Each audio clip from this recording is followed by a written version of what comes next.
سورۃ الاعراف کی 201 نمبر آیت میں اللہ تعالیٰ نے فرمایا، یقیناً جو لوگ اللہ سے ڈرتے ہیں جب انہیں شیطان کی طرف سے کوئی برا خیال چھوتا ہے تو وہ ذکر میں لگ جاتے ہیں اور وہ فوراً صحیح صورتحال دیکھنے لگتے ہیں۔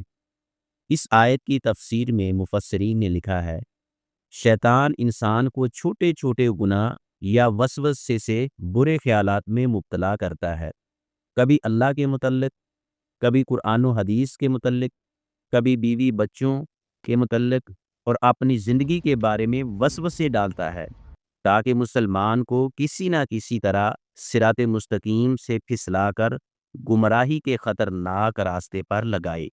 پرہیزگار شخص کو جب بھی کوئی وسوسہ آتا ہے تو وہ اس وسوسے کو اللہ کے ذکر سے دور کرتا ہے۔ اللہ کا ذکر کیا ہے؟ اللہ کا ذکر نماز ہے، دعا ہے، ذکر ہے، تلاوت قرآن اور دعا ہے۔